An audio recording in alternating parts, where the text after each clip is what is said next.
Good evening. Good evening. How are you? How are you? I've been hearing a few different things. I got hot, melting, anything else? Okay. Okay. Just okay. A few weeks ago, I was at an event where I was asked that very same, very common question by one of my deacon brothers. I answered his "How are you?" question by stating, "I am blessed," and then added a question of my own. "And yourself?" He answered, big smile, "Yes, I am blessed, but I'm also surprised that you're using my shtick."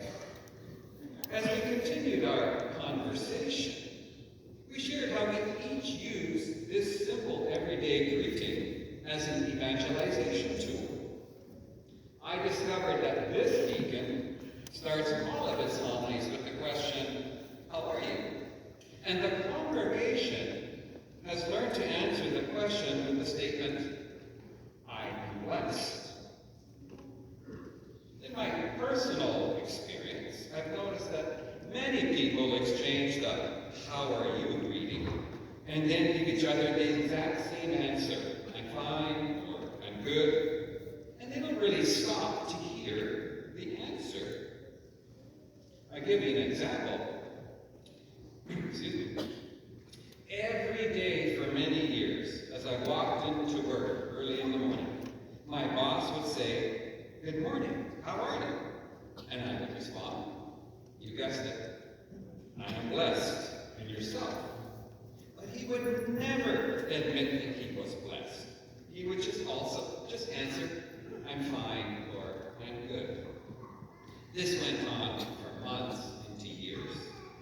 Then as it happened on one particular morning when I was preoccupied with my thoughts, I answered his usual greeting with, "I'm fine."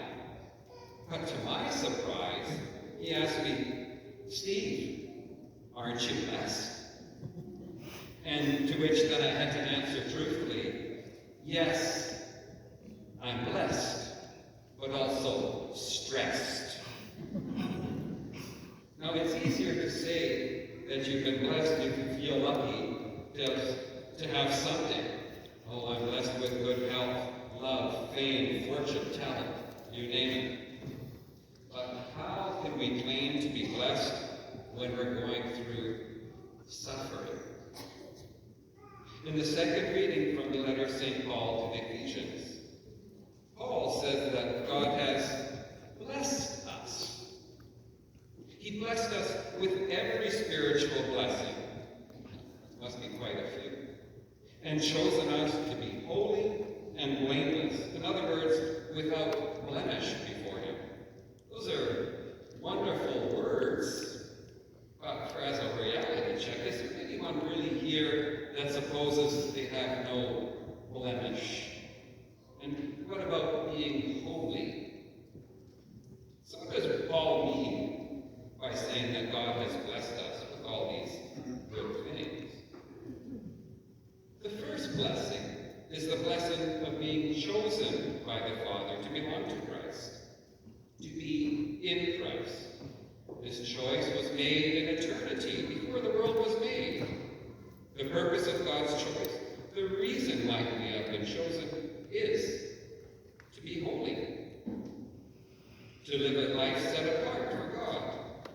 So we're chosen to be holy, set apart holy with a W. So there's a bit of a pun intended there, but holy entirely for God.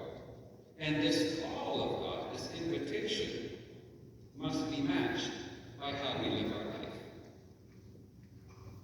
The second blessing is the blessing of being made a child of God, of being born anew by the Spirit. This blessing is a gift of the Father's love. Jesus is the one who leads us into this relationship, the same relationship he shares with the Father, the relationship of sons and daughters. He is Son by nature, we by adoption through baptism. Grace is God's gift of himself, his overwhelming and generosity. All the blessings we receive in Christ are a result of God's grace. He is the source of all blessing, and he is also the one to whom all blessing leads. Everything comes from him and should lead him, lead us to the praise of his glorious grace, freely given in Christ the Beloved. The third blessing is our redemption through the death of Jesus. Redemption means being set free. Slaves and or hostages were redeemed, set free when a ransom was paid. The price of our ransom was paid not in anything perishable like paper money or silver or gold, but in precious blood, as of a blameless and spotless lamb, Christ.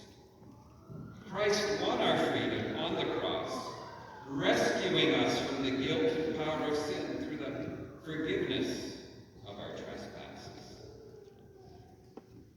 The fourth blessing is being brought into the mystery of his will.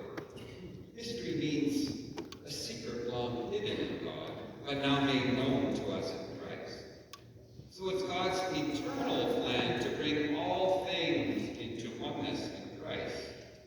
The purpose of salvation is summed up in one word: unity.